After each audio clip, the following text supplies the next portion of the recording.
Assalamualaikum warahmatullahi wabarakatuh. Selamat datang teman-teman semuanya pada perkuliahan hari ini. Pada kesempatan hari ini kita bertemu di mata kuliah Seminar Akuntansi Sektor Bisnis. Mata kuliah ini akan membekali kita semuanya terkait dengan isu-isu yang ada di dalam akuntansi sektor bisnis. Sebelum kita mendiskusikan lebih lanjut, izinkan saya menyampaikan terkait dengan silabus selama perkuliahan kita satu semester ke depan. Sebelumnya pula, izinkan saya memperkenalkan diri. Nama saya Dr. Agus Munandar, yang akan memfasilitasi teman-teman semuanya mempelajari mata kuliah ini. Untuk silabusnya, saya coba share screen. Sebelumnya, apakah saudara-saudara sudah melihat share screen saya? Sudah, Pak. Sudah, Oke, Pak. baik, terima kasih. Sudah, Pak. Terima kasih saudara-saudara semuanya. Jadi mata kuliah kita dinamakan dengan Seminar in Business Sector Accounting atau Seminar Akuntansi Sektor Bisnis.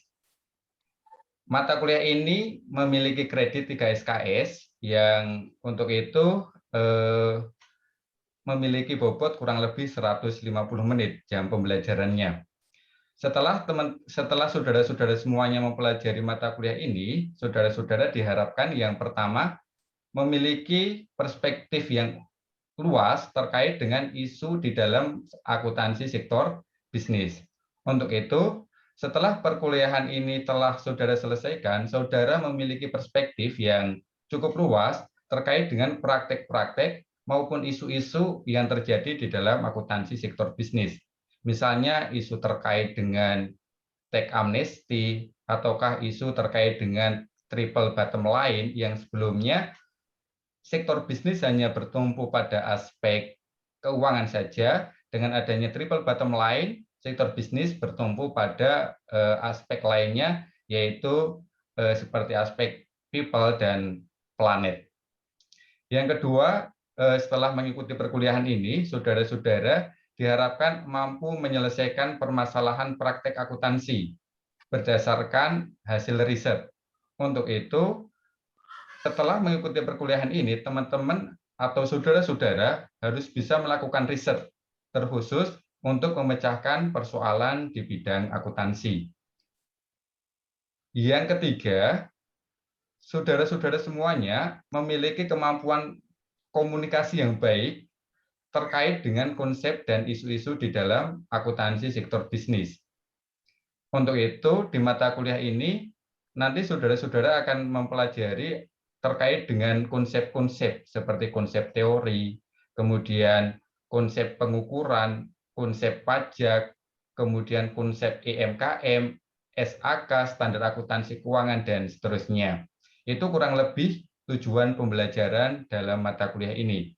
Sebelum saya lanjutkan untuk masing-masing sesi, apakah ada pertanyaan? Baik, jika tidak ada, kita lanjutkan. Untuk sesi yang pertama, kita akan mempelajari tentang riset. Apa itu riset dan bagaimana pelaksanaan untuk menjalankan riset ilmiah itu. Nah, referensi yang kita gunakan adalah merujuk pada UMAS sekarang, yang berjudul dengan riset method. Setelah mengikuti perkuliahan sesi pertama, saudara-saudara diharapkan mampu memahami pentingnya riset akuntansi tersebut. Dan saudara-saudara juga bisa menjelaskan proses riset secara ilmiah. Karenanya, saudara-saudara nanti akan diberikan pengetahuan mengenai ciri-ciri atau kriteria suatu penelitian itu dikatakan baik. Sehingga saudara-saudara bisa melakukan penelitian dengan baik dan digunakan sebagai dasar untuk pengambilan keputusan di bidang akuntansi. Selanjutnya, apakah ada yang ingin ditanyakan? Izin bertanya. Baik, Audita silahkan. Nanti untuk materi ini apakah ada tugasnya, Pak? Oke, terima kasih Audita. Saudara-saudara semuanya, untuk mata kuliah ini nanti ada matrik penilaian yang kurang lebih terdiri dari 4 bagian. Yang pertama adalah kuis, kemudian yang kedua adalah tugas, kemudian yang ketiga ujian tengah semester, dan yang terakhir ujian akhir semester. Karenanya mata kuliah ini nanti saudara-saudara akan mendapatkan tugas yang menjadi komposisi penilaian. Terima kasih. Nah, selanjutnya izinkan saya melanjutkan. Untuk sesi kedua, saudara-saudara akan mempelajari mengenai perkembangan struktur institusional dari akuntansi keuangan. Nah, nanti saudara-saudara akan mempelajari bagaimana perkembangan institusi penyusun standar akuntansi keuangan, mulai dari FASB, kemudian produknya adalah misalnya GIIP, dan seterusnya sampai munculnya Sarbanes-Oxley Act misalnya, yang berdampak pada praktek akuntansi saat ini. Di pertemuan ketiga, kita akan mempelajari terkait dengan SAKEMKM. Jika internasional memiliki standar akuntansi yakni IFRS atau IAS, International Accounting Standard, yang kemudian diadopsi ke Indonesia menjadi PSAK atau Pernyataan Standar Akuntansi. Untuk sesi ketiga, kita akan mempelajari PSAK yang khusus untuk EMKM, entitas mikro, kecil, dan menengah. Di sesi keempat, kita akan mempelajari tentang AAUIV, yakni standar akuntansi yang diperuntukkan untuk lembaga keuangan, misalnya bank, kemudian koperasi syariah, ataukah entitas-entitas syariah yang melakukan transaksi-transaksi keuangan syariah, seperti transaksi murabahah, ataukah transaksi mudharabah, dan seterusnya. Hal itu kita lanjutkan pada sesi kelima, yaitu mengenai standar-standar atau PSAK-PSAK terkait dengan syariah, seperti PSAK 101, 102, 105, 106. Untuk pertemuan ke-6, kita akan mempelajari mengenai akuntansi untuk sektor pemerintahan. Nah, hal yang akan kita rujuk adalah PP 71 tahun 2010 yang di dalamnya memuat mengenai PSAP atau Pernyataan Standar Akuntansi Pemerintah, mulai dari PSAP 1 sampai PSAP ke-12. Dan sebelum ujian akhir semester, sebelum ujian tengah semester, saudara-saudara akan mempelajari behavior research di dalam akuntansi. Jadi, kita akan mempelajari dampak laporan keuangan tersebut terkait dengan penggunanya. Apakah jika misalnya dilaporkan dengan metode FIFO atau LIFO, apakah berdampak tidak terhadap penggunanya, khususnya adalah investor. Nah, untuk itu, setelah pertemuan ke-7, saudara-saudara semuanya akan melaksanakan ujian tengah semester. Sampai hal ini ada yang ingin ditanyakan? Tapi 1 sendok aja ya.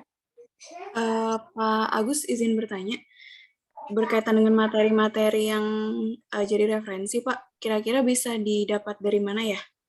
Baik, terima kasih Azmi Kurnia Izzati.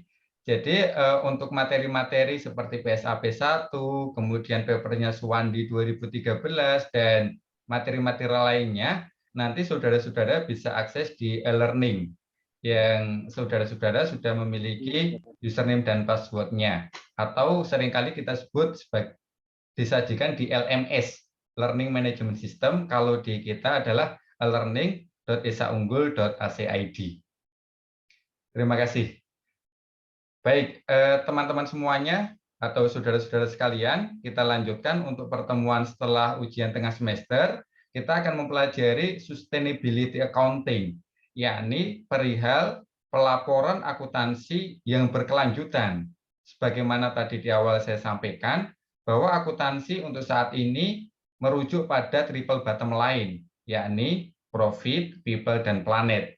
Untuk itu, pelaporannya juga harus merangkum ketiga hal itu yang disampaikan melalui sustainability reporting atau laporan keberlanjutan itu. Lanjut untuk pertemuan ke-9, yakni membahas mengenai corporate tax strategy, yakni membahas mengenai PSAK 46 mengenai pelaporan pajak perusahaan. Adapun pertemuan ke-10, kita akan mempelajari akuntansi manajemen lingkungan. Dan hal ini konsisten dengan pertemuan sebelumnya. Bahwa di dalam praktek akuntansi manajemen lingkungan ini, perusahaan bukan hanya mempertimbangkan aspek informasi keuangan semata, tetapi juga mempertimbangkan aspek non-finansial dan finansial khususnya terkait dengan lingkungan. Hal ini kita lanjutkan pada pertemuan ke-11, yakni terkait dengan pelaporan di bidang keberlanjutan, itu merujuk pada GRI standar. Di dalam GRI tersebut disampaikan secara garis besar bahwa perusahaan harus menyampaikan 3 hal, yaitu mengenai ekonomi, kemudian mengenai lingkungan, dan mengenai sosial. Jadi ekonomik, kemudian environment, dan sosial yang notabene kesemuanya ini diatur di dalam GRI standar. Selanjutnya di pertemuan ke-12 boleh dibaca Muhammad Ondoh mempelajari tentang apa ini? Siapa? Terkait financial statement analysis. Di antaranya adalah konsep of financial statement analysis, kemudian ada principle komponen analysis. Baik, terima kasih Muhammad Ondoh, betul sekali. Jadi di sesi ke-12 ini kita akan mempelajari analisis laporan keuangan. Hal ini sangat penting karena investor, kreditur, ataukah supplier, mereka menggunakan laporan keuangan ini kemudian dianalisis untuk mengambil keputusan. Kalau misalnya kreditur, dia ingin memastikan bahwa apakah perusahaan tersebut mampu untuk melunasi hutangnya ataukah tidak. Begitu pula investor, dengan melakukan analisis laporan keuangan, dia akan menentukan apakah investasi yang telah dilakukan itu memberikan imbal balik yang baik ataukah tidak. Lantas di pertemuan ke-13, kita akan mempelajari New Public Management yang berkonsep bahwa implementasi akuntansi di sektor publik itu dimiripkan atau hampir sama dengan praktek akuntansi di sektor swasta. Untuk itu, saat ini akuntansi di sektor publik itu berbasis accrual, yang dulunya berbasis kas, kemudian beralih cash to accrual, yang muncul jurnal korolari, akan tetapi saat ini basisnya adalah basis accrual. Yang terakhir, saudara-saudara semuanya diwajibkan menyusun proposal penelitian, sehingga proposal penelitian ini diharapkan merangkum isu-isu ataukah saudara-saudara memiliki kemampuan mengidentifikasi isu-isu terkait dengan akuntansi sektor bisnis yang nanti dituangkan dalam riset proposal. Mata kuliah ini diakhiri dengan final exam atau ujian akhir semester. Saudara-saudara semuanya, pengalaman pembelajaran yang saudara peroleh di dalam mempelajari mata kuliah ini, yang pertama nanti ada presenting material. Jadi saudara-saudara di beberapa kesempatan akan diberikan tugas untuk mempresentasikan materi perkuliahan. Kemudian yang selanjutnya, saudara-saudara memiliki kesempatan untuk mendiskusikan materi di dalam kelas. Untuk itu, model pembelajaran yang akan kita laksanakan bukan dosennya yang memberikan materi dari awal sampai akhir, tetapi dosennya akan memberikan satu isu ataukah satu case yang nantinya akan kita bahas di dalam kelas. Selanjutnya, yang ketiga, saudara-saudara bisa mengidentifikasi konsep-konsep keuangan. Jadi, sebelum kita membicarakan isu-isu yang ada di dalam masing-masing topik, kita akan mendiskusikan terlebih dahulu terkait dengan konsep-konsepnya. Contoh misalnya, tatkala kita mempelajari sustainability report, kita akan mempelajari konsep profit seperti apa, konsep people, konsep planet, dan seterusnya. Kemudian yang keempat, dalam mengikuti mata kuliah ini, saudara-saudara memiliki pengalaman pembelajaran dengan mengerjakan kuis. Karena di e-learning yang sudah saya sampaikan tadi, di sana ada kuis-kuisnya. Dan yang terakhir, saudara-saudara memiliki pengalaman untuk membuat research proposal atau proposal penelitian. Kelima pembelajaran ini diharapkan mendukung pencapaian tujuan pembelajaran yang 3 tadi. Selanjutnya terkait dengan referensi, kita cukup banyak referensinya dan cukup up to date. Jadi yang pertama adalah terkait dengan research method, kita merujuk pada bukunya Uma Skaran dan Roger Bugi di tahun 2016. Kemudian terkait dengan perkembangan entitas atau organisasi penyusun laporan keuangan, merujuk pada bukunya Walcott and Rozicki di tahun 2017. Selanjutnya untuk PSAK-nya, saudara-saudara merujuk pada standar akuntansi keuangan yang diterbitkan oleh IAI. Selain itu, kita akan mempelajari banyak jurnal yang notabene jurnal ini merupakan membahas isu-isu terkait dengan keberlanjutan, terkait dengan Islamic accounting, terkait dengan behavior research, dan seterusnya. Yang terakhir, untuk lulus mata kuliah ini, saudara-saudara minimal mendapatkan nilai 70. Sehingga diharapkan saudara-saudara mengikuti perkuliahan dengan baik, presentasi dengan baik, mendiskusikan dengan ilmiah, sehingga saudara-saudara bisa mendapatkan poin ataukah nilai di atas 70. Selanjutnya, terkait dengan penilaian yang tadi sudah ditanyakan, terkait dengan tugas dan seterusnya. Jadi kita akan ada tugas individual assignment, yakni 20%, kemudian ada kuis 15%, kemudian ada oral presentation, karena nanti di setiap pertemuan saudara-saudara diberikan kesempatan untuk menyajikan presentasinya di dalam kelas. Kemudian ada midterm exam ataukah ujian tengah semester, dan diakhiri dengan final exam, yakni 25%.